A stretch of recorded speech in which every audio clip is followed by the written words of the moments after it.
m'appelle Cyril Dufour, je suis préparateur mental, militaire aussi. La préparation mentale, ça fait depuis presque 10 ans maintenant que je fais ça. J'ai été formé à l'armée, donc en tant que moniteur des techniques d'optimisation du potentiel. J'ai fait quelques séances à l'armée, puis après je me suis formé à l'hypnose et maintenant à la sophrologie et actuellement je fais un DU de préparation mentale appliquée à la performance sportive. Jérémy Roussel, entraîneur et directeur du centre de formation. Bonjour, je m'appelle Grégoire Postek, j'ai 22 ans, je suis actuellement au centre de formation du Saran-Loire Handball où j'ai signé mon premier contrat pro avec les Septors pour une durée de 3 ans jusqu'en 2028. Alors grosso modo, si tu veux, la préparation mentale, c'est un entraînement mental.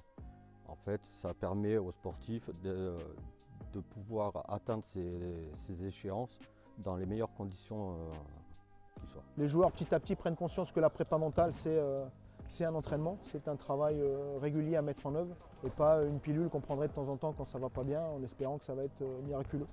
Certains ont besoin de travailler sur leur capacité d'attention, leur capacité de concentration, la capacité à rester concentré sur certains aspects du jeu. Pour d'autres, ça va être sur la gestion émotionnelle.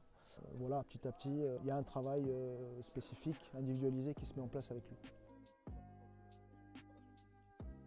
C'est pas plus important, ça fait partie du package d'un sportif. Donc c'est pas plus important, mais c'est pas moins important.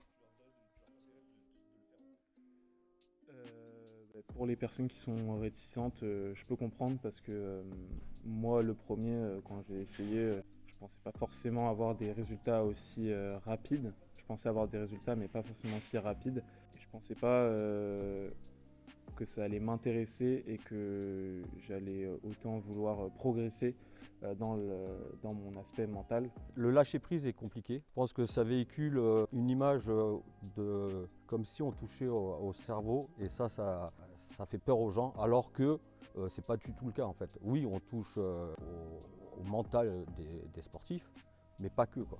On va travailler plus dans la conscience, dans la gestion des émotions, dans la gestion du stress, tout ça. Et c'est important pour un sportif. Les nouvelles générations ne voient pas la prépa mentale comme quelque chose de péjoratif ou comme une faiblesse.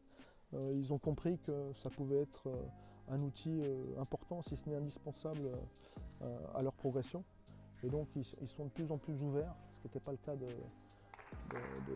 ma génération à moi ou des générations précédentes, où on allait voir un préparateur mental parce qu'on avait un problème. Non, c'est parce qu'on a envie de performer qu'on va voir un préparateur mental. Ce travail-là peut permettre de développer des outils que chacun doit s'approprier ensuite pour se développer.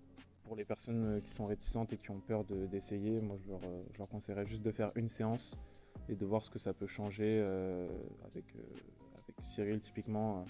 On a vraiment une approche qui permet de vite voir des progrès, donc ça motive à continuer. Alors ça s'est fait, c'est le fait du hasard en fait. J'ai été suivi par un kiné qui est Maxence Sognac et j'étais en train de faire mon DU de prépa mentale et j'avais besoin d'un stage et il m'a présenté à Jérémy Roussel. On a discuté et il m'a pris en tant que stagiaire chez les Septors et cette année on a décidé de continuer ensemble parce que ça a bien fonctionné. Cyril nous a sollicité en début d'année pour faire des interventions et un stage chez nous dans le cadre de son DU. C'est un stagiaire un peu particulier parce qu'il est d'un âge certain.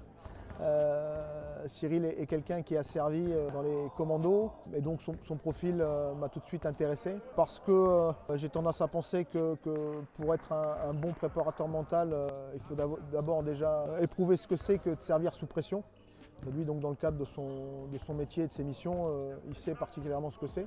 Donc il a dû mettre en œuvre pour lui-même tout un tas d'outils, ou en tout cas de stratégies pour gérer le stress, pour gérer la pression. Donc pour nous sportifs, c'est des questions de victoire ou défaite. Pour eux, c'est souvent des questions de vie ou de mort, donc il faut être bien préparé.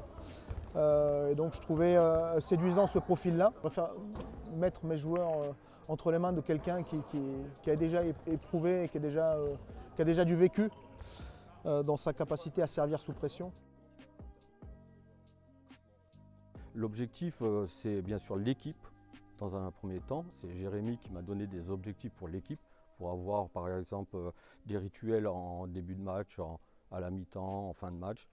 On va travailler beaucoup avec la respiration et après les autres, c'est les joueurs qui vont me les donner.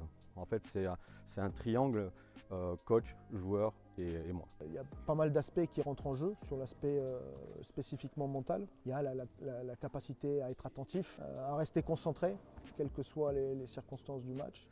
La capacité à rester engagé, impliqué le plus régulièrement possible toute l'année, dans les matchs bien sûr, mais aussi dans les entraînements. Comme ce sont des jeunes joueurs, il y a aussi la gestion émotionnelle, la maîtrise émotionnelle dans les moments difficiles particulièrement. Et puis certains ont des compétences, mais n'en sont pas toujours convaincus.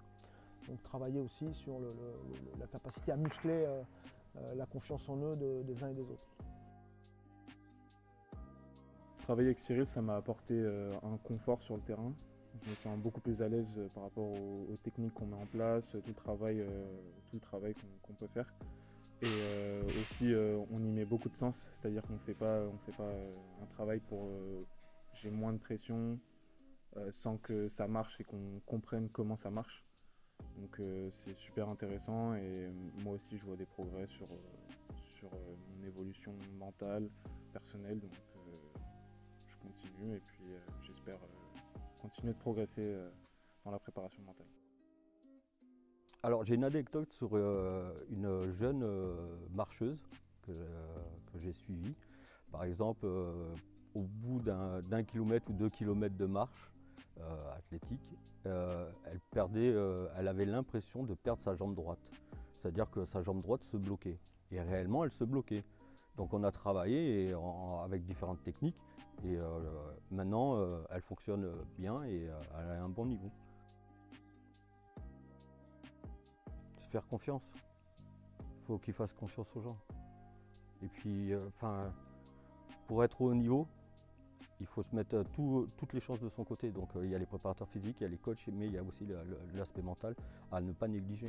Dans la préparation mentale, on ne peut pas obliger les joueurs à venir. C'est eux qui viennent parce qu'ils ont un besoin, alors que ça aille bien ou mal. Hein, parce qu'on oublie quand ça va bien, on dit « oh ouais, non, j'ai pas besoin ». Mais il y a la gestion de tout ce qui est sollicitation à faire. Et c'est pour ça que certains sportifs, des fois, perdent le pied parce que trop de sollicitations, ils n'arrivent pas à le gérer et hop, le niveau descend. On a encore trop tendance à aller voir le préparateur mental uniquement quand il y a des périodes de creux, quand on sous-performe un peu. Et c'est comme le reste, c'est une hygiène quotidienne, c'est un travail quotidien qui fera qu'au final, ça pourra avoir une incidence positive sur la performance globale. Je pense vraiment que ça peut être autant, voire plus important que la préparation physique. Car si on se sent pas bien dans sa tête, on se sent pas bien dans son corps. Et ce serait pour moi l'un des premiers aspects à travailler quand on rentre dans un pôle espoir et tout simplement qu'on veut devenir sportif de haut niveau, car on peut avoir des échecs comme des réussites et il faut savoir aussi bien les gérer.